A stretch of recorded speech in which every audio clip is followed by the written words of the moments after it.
इस प्रकार से जिसका जीवन आहार और विहार से, कर्मों में चेष्टा से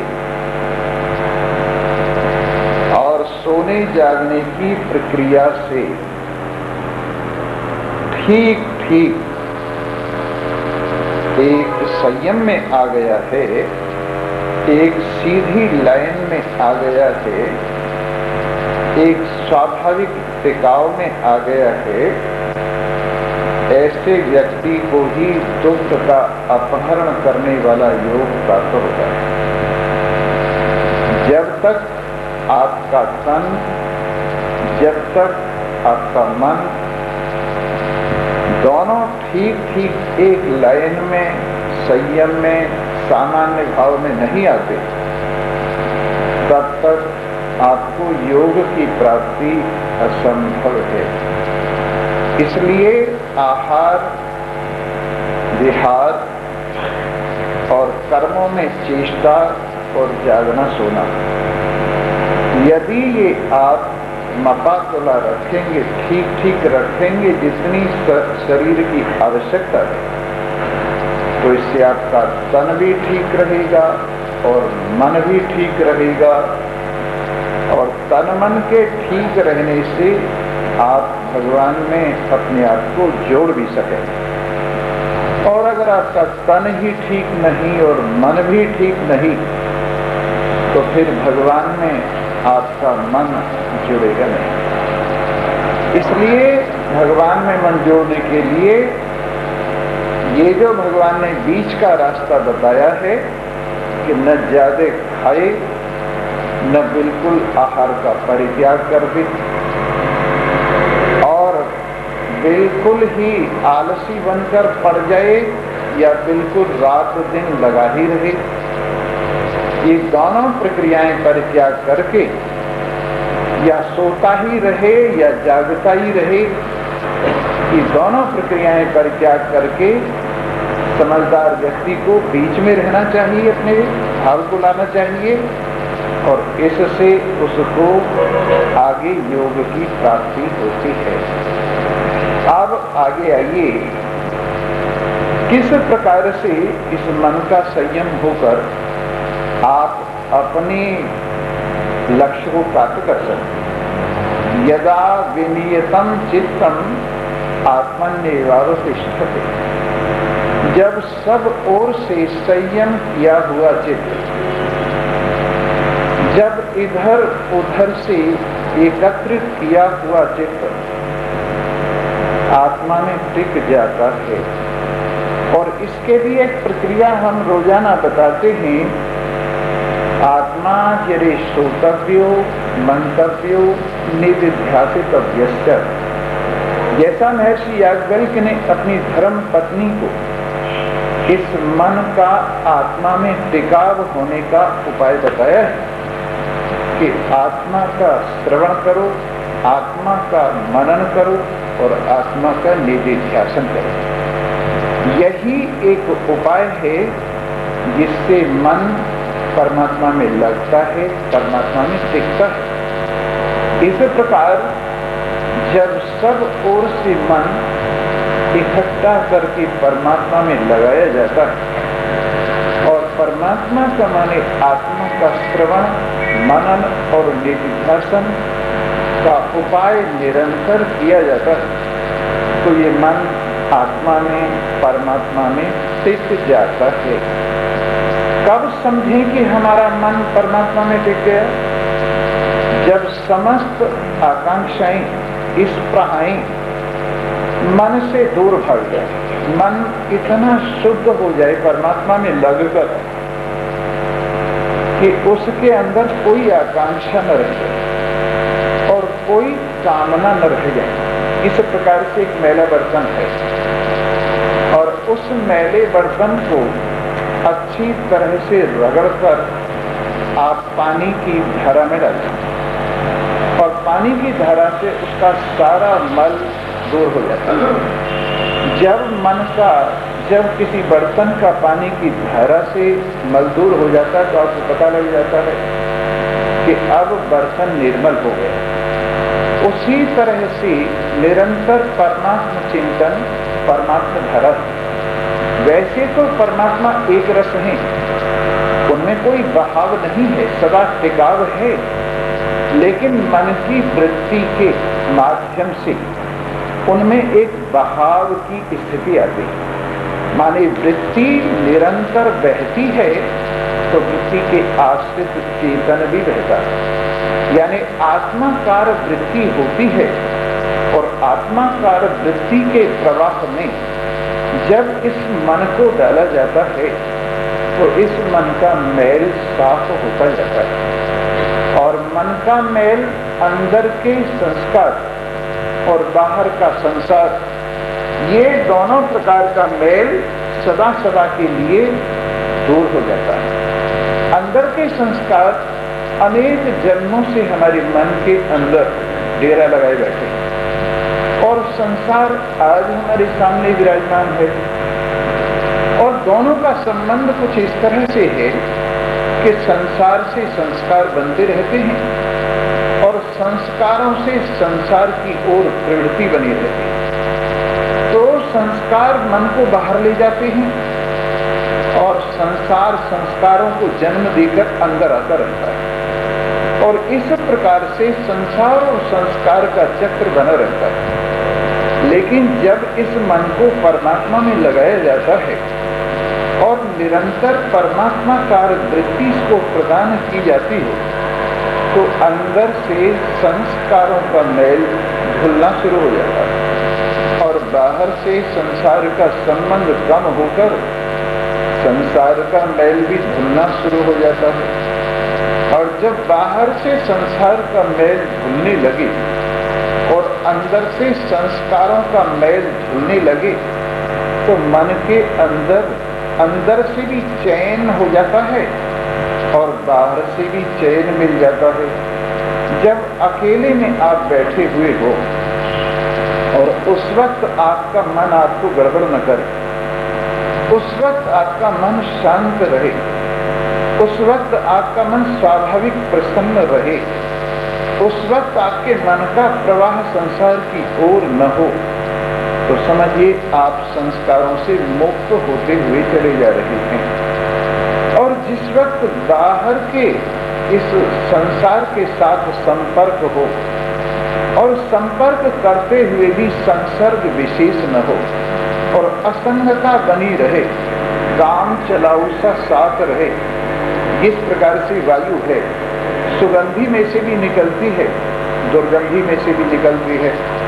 सुगंधी के परमाणुओं को थोड़ी देर तक रखती है फिर झाड़ देती है, दुर्गंधी के परमाणुओं को थोड़ी देर रखती है और फिर झाड़ देती है।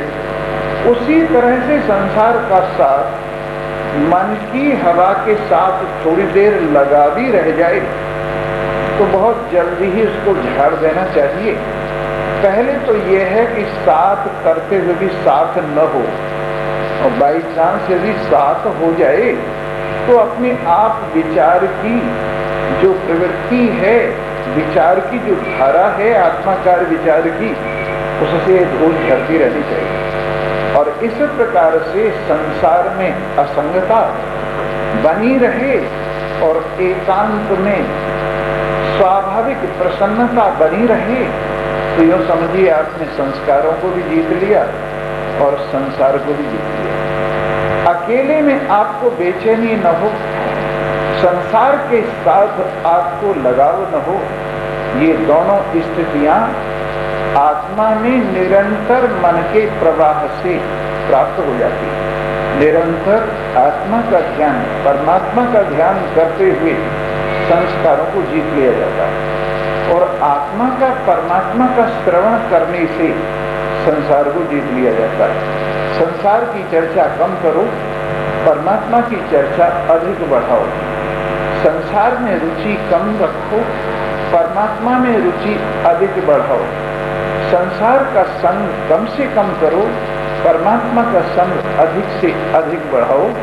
और इसे धीरे धीरे आप देखेंगे कि बाहर का संसार आपके लिए कोई प्रभाव प्रदान करने वाला नहीं रह जाएगा और अंदर के संस्कारों को आप निरंतर ध्यान से मनन से जीत लेंगे। श्रवण से संसार जीता जाता है, मनन से संस्कार जीते जाते हैं और निधिध्यासन से स्वरूप स्थिति स्वाभाविक शांति का अनुभव किया जाता है। इस प्रकार यदा विनियतम चित्तम आत्मन्येवावतिष्ठति, जिस समय चित्त ठीक तरह से समझकर अपने आप ही दुनिया की ओर से वापिस होकर परमात्मा में लग जाता है, हट से नहीं, जबरदस्ती नहीं, प्रेम पूर्वक, समझ पूर्वक, आनंद से मस्ती लेता हुआ,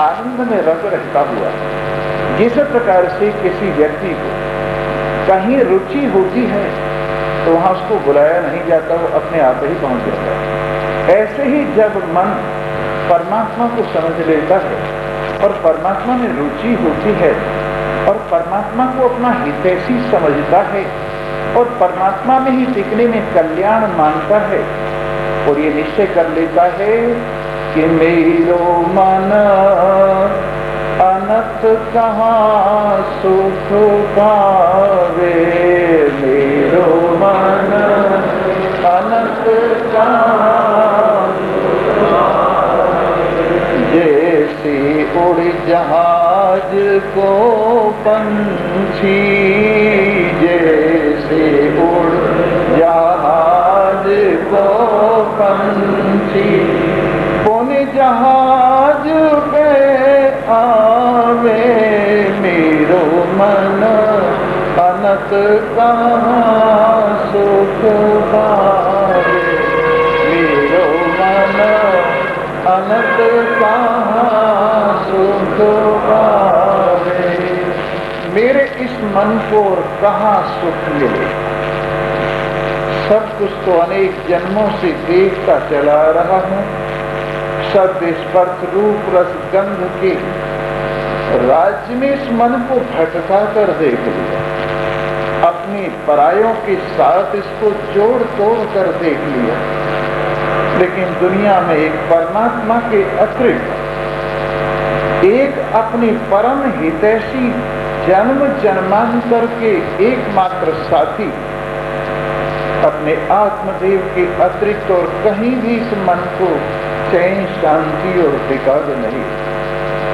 जिस प्रकार से कोई पक्षी जहाज पर बैठा हुआ हो और जहाज समुद्र के बीच में बहुत दूर खुशकी से चल रहा हो और वहां से पक्षी उड़ते उड़ते उड़ते उड़ते कहीं तक भी उसको जमीन न मिले और वापस फिर जहाज पर आ जाए, उसी प्रकार मेरे मन ने उड़कर देख लिया है, दुनिया में कहीं शांति इसको नहीं मिली, वापिस ये परमात्मा में ही आकर टिक कर शांति का लाभ पाया है।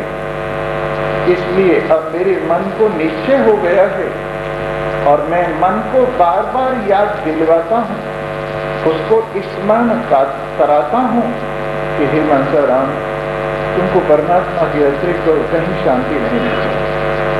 जिस प्रकार से जहाज का पक्षी उड़कर फिर से जहाज पर आ जाता है, वैसे ही परमात्मा के अतिरिक्त तुम्हारे लिए दुनिया में और कोई टिकाव नहीं है।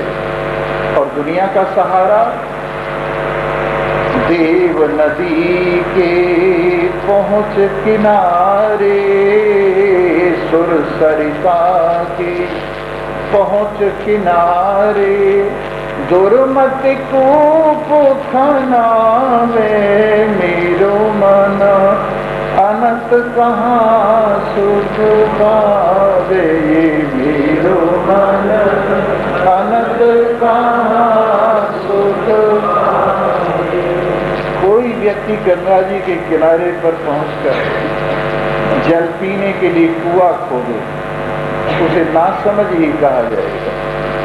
जब अमृत बह रहा है गंगा जी में, तो उसको पानी पीने के लिए गंगा के किनारे पर कुआं खोदने की क्या जरूरत। जब आनंद अमृत बह रहा है परमात्मा में और परमात्मा अपने हृदय में विराजमान है, उनको छोड़कर संसार के भोगों के कुएं खोदना उनसे तृप्ति का जल प्राप्त करने की इच्छा करना, ये पागलपन नहीं तो और क्या है। कामधेनु को छोड़ के दुर्मति, कामधेनु सी गाय छोड़ के छेरी कौन दुहावे, मेरो मन अनंत कहाँ सुख पावे। किसी के घर में कामधेनु जब चाहो तब दूध निकाल लो, ऐसी कामधेनु मन मासिक दूध देने वाली, धर्म अर्थ काम मोक्ष चारों जिसके स्तनों से बरसता है, उस कामधेनु को छोड़कर माया की बकरी को कौन दुहता फिरेगा। जिसके स्तनों में राग द्वेष सुख दुख लाभ हानि जय पराजय यश अपयश का गंगात्मक दूध निकलता है, उस अजा को उस माया को कौन दुहेगा। तो अंत में सूरदास कहते हैं, जब त्रिलोकीनाथ अखिल ब्रह्मांड नायक घट वासी सर्वांतर्यामी श्याम सुंदर मेरे हृदय में विराजमान, मधुर मधुर मुस्कान बखेरते हुए सदा मेरे साथ है, तो उनको छोड़कर कौन संसार की आशा करेगा। इस प्रकार जब मन समझ लेता है वास्तविकता को, तो सब ओर से अपने आप ही वापस आ जाता है और रुचि पूर्वक आनंद पूर्वक समझ पूर्वक जब मन परमात्मा में लग जाता है, आत्मा में टिक जाता है, तो अंदर से ये छक जाता है। ये खोपड़ी सर के सिर सबके सिर पर उल्टी रखी हुई, अगर सीधी रखी होती तो भर भी जाती। अब संसार का पदार्थ गिरता है तो खोपड़ी में पहुंचता कहाँ। कोई अंदर की चीज हो और अंदर से इसको भरा जाए तब तो भरी जा सकती है। बाहर की सारी चीजें तो इस खोपड़ी पर से रिपट जाती हैं, इसे कहाँ भरी जाएगी खोपड़ी, भविष्य की खोपड़ी। तो मेरे मित्रों, अंदर का माल जो सबके रिजर्व बैंक में हृदय में रिजर्व है, जिसके सहारे संसार के सारे सिक्के चल रहे हैं, वो परमात्मा देव अपने आत्मदेव जिनके सहारे पर शरीर का सिक्का चल रहा है, जिनके सहारे पर ज्ञानेन्द्रिय कर्मेंद्रिय प्राण अंतःकरण के सिक्के चल रहे हैं, जिनके सहारे पर सूरज चांद सितारों के सिक्के चल रहे हैं, जिनके सहारे पर सभी देवी देवताओं के सिक्के चल रहे हैं, ऐसा रिजर्व अपने हृदय में विराजमान अचल पदार्थ जब उनका पता लग जाएगा मन को और अंदर से उनको प्राप्त करके छक जाएगा, तो सारी इच्छाएं हवा हो जाएंगी, कोई कामना शेष नहीं रहेगी। उस समय कहा जाएगा कि ये जुड़ गया है परमात्मा से, सचमुच में योगी हो गया है। कोई योगी का मतलब ये नहीं है कि 4 घंटे समाधि लगा ली योगी हो गया।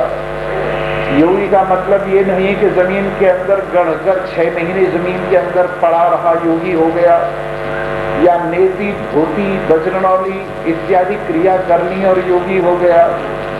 अरे योगी तो ये जो मन परमात्मा में जिसका मन लग गया वो योगी है, और जिसका मन परमात्मा में नहीं लगा, जिसका मन स्वरूप में नहीं टिका, जिसका मन अपने मूल में विराजमान नहीं हुआ,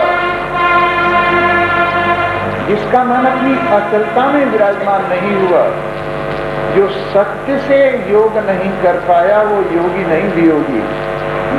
वियोगी तो सारा संसार में कष्ट भत्ता से रहा है।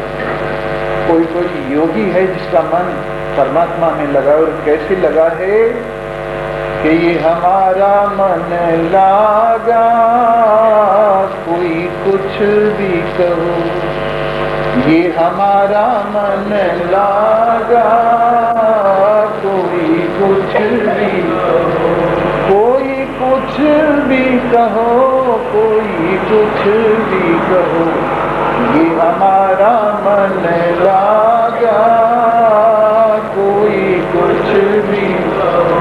जन्म जन्म का सोया मेरा मनवा, जन्म जन्म का सोया मेरा मनवा, संत शब्द सुन जागा, सार शब्द सुन जागा। कोई कुछ भी कहो, कोई कुछ भी कहो, ये हमारा मन लागा। कोई कुछ भी कहो, हंसा की चाल कोई हंस पिछाने, हंसा की चाल कोई हंस पिछाने। क्या जानेंगे कागा, कोई कुछ भी कहो, ये हमारा मन लागा, हमारा मन लागा।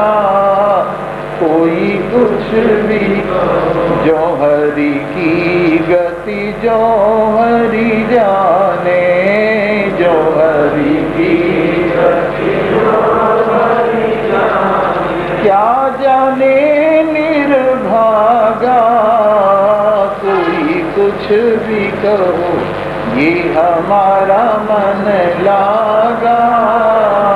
कोई कुछ भी कहो, ये हमारा मन लागा। कोई कुछ भी, ऐसी प्रीत करो मन मेरे, ऐसी प्रीत करो मन मेरे, जो सोने में सुहागा। कोई कुछ भी कहो, ये हमारा मन लागा। कोई कुछ भी कहो, ऐसे हरि को बसाओ हृदय में, ऐसे हरि को बसाओ हृदय में। जो गुदड़ी बिच धागा, कोई कुछ भी कहो, कोई कुछ भी कहो, ये हमारा मन लागा। कोई कुछ भी कहो, मीरा के प्रभु गिरधर नागर, मीरा के प्रभु गिरधर नागर। चरण कमल अनुरागा, कोई कुछ भी कहो, कोई कुछ भी कहो, ये हमारा मन लागा, ये हमारा मन लागा, हमारा मन लागा। कोई कुछ भी कहो, कोई कुछ भी।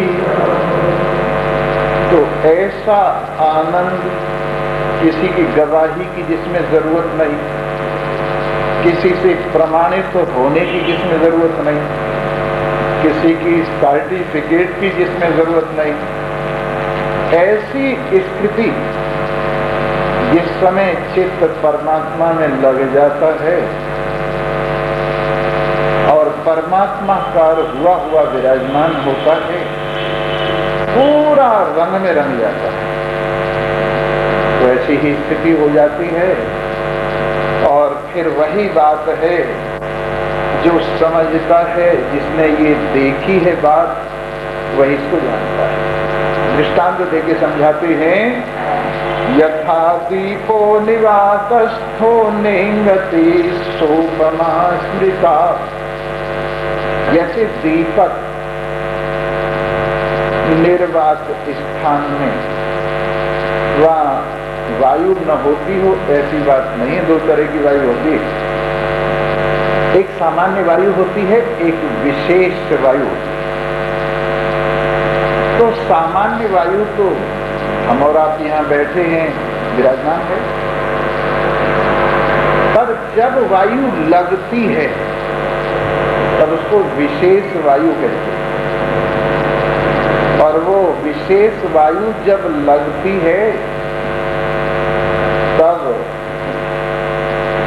आंधी कहलाती है या तेज हवा कहलाती है। तो आंधी में तो दीपक का जलना ही बड़ा मुश्किल है, जल ही नहीं सकता। और तेज हवा में भी दीपक की लौ हिलती रहती है, तो सामान्य हवा हो, यह न तेज हवा है न आंधी है, सामान्य हवा है, और उसमें जैसे दीपक की लौ जल रही है, हिल नहीं रही है, जल रही है। जैसे सामान्य वायु में, निर्वात वायु में दीपक की लौ जलती है, न हिलती है न बुझती है, उसी प्रकार से मन की लौ जिसमें परमात्मा की रोशनी, बुझा हुआ दीपक तो रोशनी करता नहीं, जलता हुआ दीपक रोशनी करता है। तो जलता हुआ मानी परमात्मा के प्रेम की लो, परमात्मा के चिंतन की लो, परमात्मा निष्ठा की लो, परमात्मा ज्ञान की लो जब मन में लगी हुई होती है तो मन जलते हुए दीपक की तरह से होता है, और उसकी रोशनी अंदर भी होती है और बाहर भी। अंदर अगर परमात्मा प्रेम की लौ जल रही हो तो बाहर वाणी से भी पता लगता है और कर्म से भी पता लगता है, और अंदर यदि दीपक की लौ न जल रही हो तो भी पता लगता है वाणी से भी और कर्म से भी। तो वैसे ही अंदर देखिए आप, आपके मन की लौ लग्न परमात्मा प्रेम की रोशनी से दैदीप्यमान हुई जल रही है क्या? और अगर जल रही है तो ये देखिए हिल तो नहीं रही है, और ये देखिए कहीं बुझने की ओर तो नहीं जा रही है। तो जिस प्रकार से सामान्य वायु में, निर्वात वायु में दीपक की लौ जलती है, हिलती नहीं, उसी प्रकार से योगियों का चित्त परमात्मा प्रेम में दैदीप्यमान होता है, हिलता नहीं, और उससे अपने को भी रोशनी मिलती है और दूसरों को भी रोशनी मिलती है। अगर ऐसी बात हो तो समझिए आपका परमात्मा से, अपनी आत्मा से योग हो गया है। पहचान लीजिए आप, आपको पता लग जाएगा। अपना इम्तिहान रोज लेते रहिए, अपनी परीक्षा रोज लेते रहिए, और देखिए परमात्मा प्रेम की लौ आप में निरंतर जल रही है, हिल तो नहीं रही है, इधर उधर की हवा तो अंदर घुस के गड़बड़ नहीं कर रही है।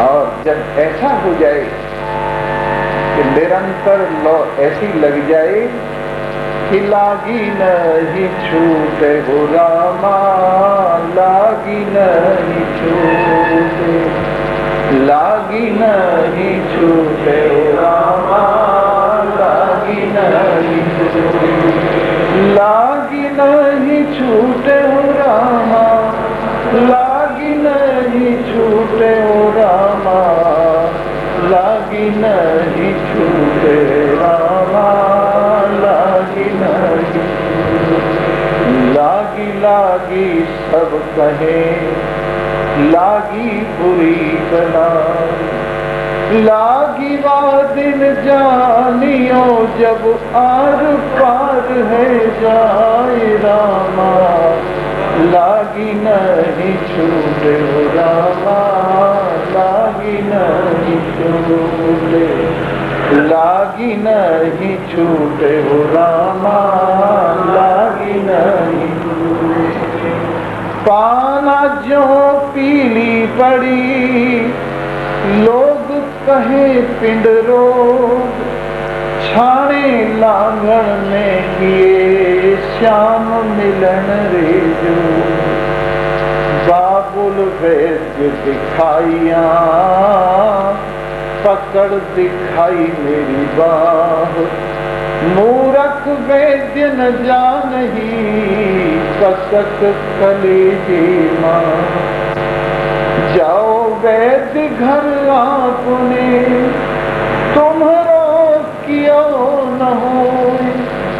जाके बिरहा में जरी मेरी औसत सोई रामा लागी नहीं छूटे, लागी नहीं छूटे हो रामा लागी नहीं, लागी नहीं छूटे हो रामा लागी नहीं, लागी नहीं छूटे छूटे, लागी नहीं छूटे पर छूटे नहीं, लागी नहीं छूटे हो रामा लागी। कागा सब तन खाइयो चुन चुन खाइयो मां, पर दोने नामत खाइयो मोहे पिय दर्शन किया। कागा नैन निकास दो पिया पास ले जाए, पहले दरस दिखाई के तो पीछे ली जो खाए रामा लागी नहीं छूटे, लागी नहीं छूटे हो रामा लागी नहीं, लागी नहीं छूटे हो रामा लागी नहीं। लकड़ी जल कोयला भई, कोयला जर भयो राख, मैं बिरहन ऐसी जरी कोयला रही न राख रामा लागी नहीं छूटे, लागी नहीं छूटे हो रामा लागी नहीं छूटे, लागी नहीं छूटे हो रामा लागी नहीं। सुखिया सब संसार है खावे और सोवे, दुखिया दास कबीर है जागे और रोवे रामा लागी नहीं छूटे, लागी नहीं छूटे हो रामा लागी नहीं, लागी नहीं छूटे हो रामा लागी नहीं छूटे, लागी नहीं छूटे हो रामा लागी नहीं छूटे। इस प्रकार जिनका चित्त लग गया है परमात्मा में, अपने प्रियतम में, सार सर्वस्व में, अपनी मूल, फिर वो कौन सी लालच को लेकर, कौन सी आकांक्षा को लेकर, कौन सी इच्छा को लेकर वहां से अपना मन हटाए। यत्रो परमते चित्तम निरुद्धम योग सेवया, यत्र चैवात्मनात्मानं पश्यन् आत्मनि दुष्यति। संसार की ओर से जहां पहुंचकर चित्त उपराम हो जाता है। एक संत रहते थे ब्रज में, भगवान के प्रेम से छके हुए, आत्मानंद में मस्त।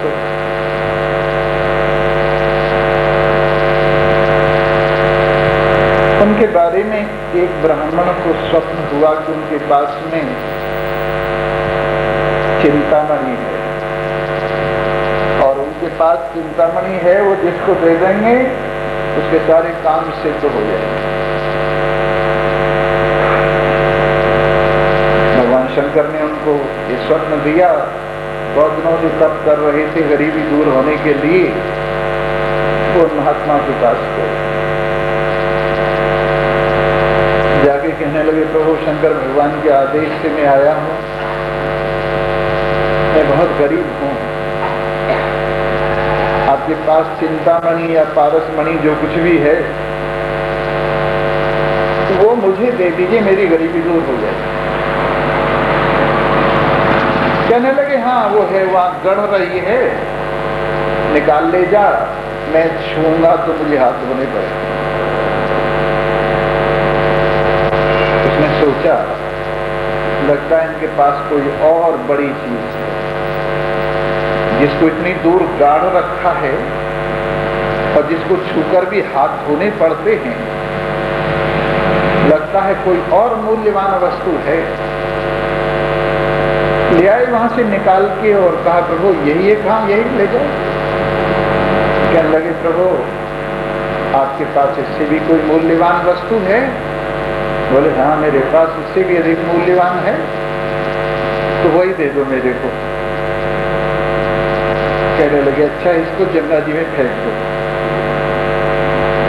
उसको जमुना जी में फेंकवा दिया। कहने लगे प्रभु अब कि नहा धो के आओ पवित्र होकर। स्नान किया और नहा धो के आए। कहा प्रभु मैं स्नान करके आ गया हूं, अब दो मुझे। कहने लगे भगवान का नाम लो, भगवान का नाम इससे भी मूल्यवान वस्तु है। तो मेरे मित्रों साधारण आदमी को तो ये लगेगा कि बेचारा ठगा गया, इतनी मेहनत की और पारस मणि उसको मिली, चिंतामणि उसको मिली और फिर उसको फेंक के क्या मिला उसके बदले में? भगवान का नाम। परंतु इसे कोई विशेष महान पुरुष ही जानते हैं। पारसमणि हो तो लोहे को सोना कर देती है, पर सोना भी कौन सा कोई तृप्ति का हेतु थोड़ा ही। उसे तृप्ति हो जाती है ऐसा तो हमने नहीं देखा। लोग सोने को बेच रहे हैं, अगर तृप्ति हो जाती तो सोना क्यों बेचते? इसका मतलब सोने से तृप्ति नहीं होती।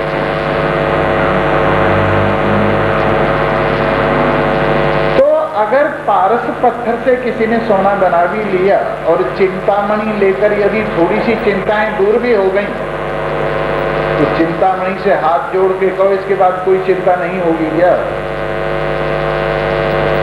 चिंतामणि कहेगी कि मैंने कोई ठेका ले रखा, एक बार की चिंता दूर होगी, आगे फिर चिंता करो, फिर मेरी पूजा करो। लेकिन भगवान का नाम ऐसा है कि एक बार किसी के पल्ले पड़ जाए तो फिर उसकी सारी चिंताएं सदा सदा को समाप्त हो जाए और उसके सारे जितने भी कष्ट हैं सदा सदा को निवृत्त हो जाते हैं। भला इस परमात्मा निष्ठा, परमात्मा प्रेम, परमात्मा ज्ञान, परमात्मा नाम से बढ़कर दुनिया में कोई चीज है? देवता भी जिसके लिए तरसते हैं। श्री सुखदेव जी जब परीक्षित को भागवत की कथा सुनाने लगे तो देवताओं ने आकर कहा प्रभु ये घड़े का अमृत लो और इस परीक्षित की आयु लंबी कर दो और ये कथा का अमृत हमें दे दो, हमारे को कथा के अमृत की बहुत प्यास है। तो श्री सुखदेव जी ने कहा तुम ठगी करने आए हो? अरे ये अमृत तुम्हारी घड़े का अमृत लंबी आयु तो दे सकता है लेकिन कष्टों से मुक्ति, चिंताओं से मुक्ति नहीं दे सकता। लेकिन ये हमारा अमृत आयु चाहे लंबी न दे शरीर की, लेकिन तृप्ति, संतोष, चैन, कल्याण, परम शांति देता है। तो तुम्हारा अमृत है जड़ अमृत और हमारा अमृत है चेतन अमृत। हम चेतन अमृत को जड़ अमृत से कैसे बदल सकते? जाओ अपना काम करो, हम तुम्हारी ठगी में नहीं आ सकते। तो ये अमृत जो अमृत भाग्यवानों को मिलता है, इस अमृत में भाग्यवानों को विश्वास होता है, जो अमृत भाग्यवानों का स्पर्श करके उनको अमर बना देता है। मेरे मित्रों इस अमृत से बढ़कर दुनिया में कोई चीज नहीं है। तो भगवान कह रहे हैं यत्र उपरमते चित्तम विरुद्धम योग सेवया। निरंतर परमात्मा के योग से, सेवा योग से, ज्ञान योग से जब चित्त रुक जाता है और परमात्मा में रमण करने लगता है और अपने आप का साक्षात्कार हो जाता है, अपने आप को परमात्मा रूप से जान लेता है और अपने अपने आप का दर्शन कर लेता है तो अपने आप में संतुष्ट हो जाता है, अपने आप में छक जाता है और फिर कुछ भी इच्छा नहीं रह जाती।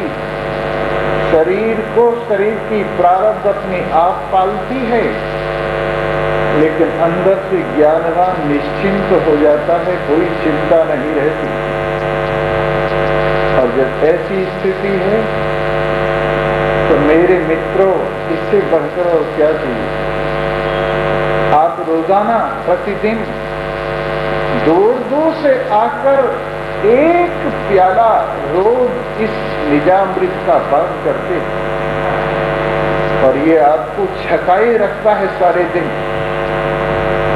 दूसरे दिन फिर ले लेते हैं ये आनंद आसब और फिर छके रहते हैं और ये नाम खुमारी, ज्ञान खुमारी आपको चढ़ी ही रहती। तभी तो अब देखो, जो आते हैं आते ही आते हैं, आते ही आते हैं, आते ही रहते हैं। तो मेरे मित्रों, जिस स्थिति में चित्त संसार से उपराम हो जाता है, जिस स्थिति में चित्त योग का सेवन करने से अपने स्वरूप में टिक जाता है, जिस स्थिति में चित्त आत्माकार हुआ आत्मज्ञान को प्राप्त होकर आत्म साक्षात्कार को प्राप्त होता है, तो अपने आप में संतोष मिल जाता है कि लो, मैं अपने ठिकाने पर पहुंच गया। अरे बीच में ही अगर कोई पेड़ मिल जाए चलते चलते ठिकाने की, अपने घर की बात तो दूर की है, रेगिस्तान में पैदल चलने वाला व्यक्ति हो, चिलचिलाती धूप पड़ रही हो और उस चिलचिलाती धूप में रास्ते में कोई पेड़ ही मिल जाए, एक छोटा सा पानी का झरना ही मिल जाए, तो वहां पहुंचकर कितना सुखी होता है,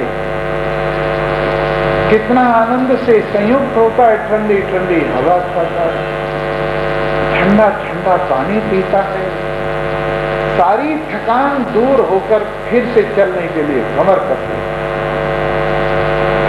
संसार के रेगिस्तान में ये सत्संग ही नकलिस्तान है।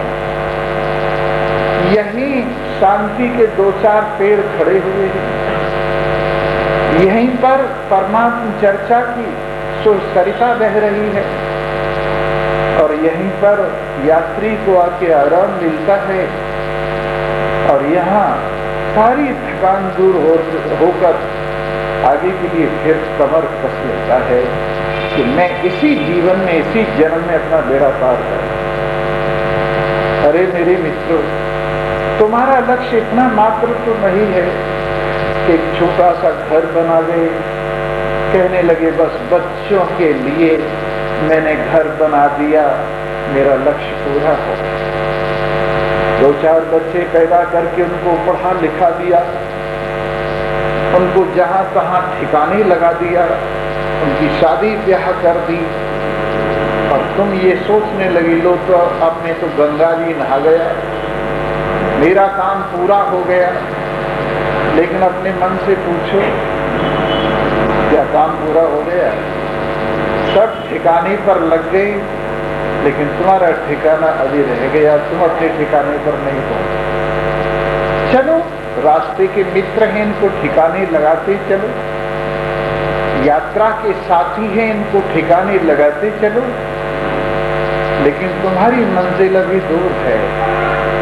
तुम्हारी मंजिल तुम्हारा अपना घर है और वो तुम्हारा अपना घर परमात्मा है, सबका एक घर है, अजर अमर अविनाशी अखंड एक रस शुद्ध सच्चिदानंद घर, जो सबके हृदय में विराजमान है। जब तक आप अपने घर में नहीं पहुंचे, यात्रा ही में हैं, चलिए आगे बढ़िए और अपने घर की बात सुनिए, अपने प्रियतम की बात सुनिए और आगे बढ़िए। जब आप ठिकाने पर पहुंच जाएंगे तो आपको कोई अशांति, कोई अतृप्ति, कोई दुख, कोई कष्ट, कोई चिंता नहीं रह जाएगी और आप महसूस करेंगे सुखम आत्यांतिकम यत्तत् बुद्धिग्राह्यम अतीन्द्रियम वेत्ति यत्र न चैवायं स्थितश्चलति तत्त्वतः। सबसे बड़ा सुख, आत्यांतिक सुख, जो सुख ही सुख है जिसमें दुख नहीं, सुख ही सुख है जिसमें दुख नहीं है। और जो अंदर वाली भगवान की कृपा हुई है जिस बुद्धि पर, उसी बुद्धि के द्वारा जिसको समझा जा सकता है। और जो इन इंद्रियों की पकड़ में जो सुख नहीं आता, और तत्व से जिसकी बुद्धि तत्व में टिक गई है, वही बुद्धि जिसमें टिक कर फिर इधर उधर डावाडोल नहीं होती है और अपने आप में विराजमान होकर अपना लक्ष्य अनुभव कर लेती है, वो अत्यंत लाभ वाली स्थिति।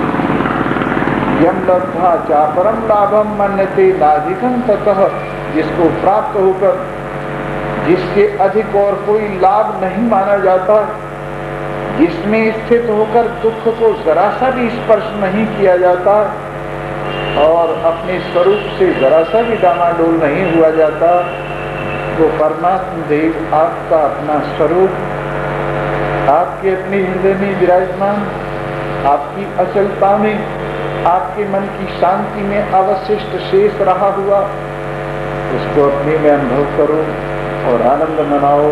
इन्हीं शब्दों के साथ हरि ही ओम तत्सत्। सर्वे भवन्तु सुखिनः, सर्वे सन्तु निरामयाः, सर्वे भद्राणि पश्यन्तु मा कश्चित् दुःखभाग् भवेत्। ओम शांति शांति।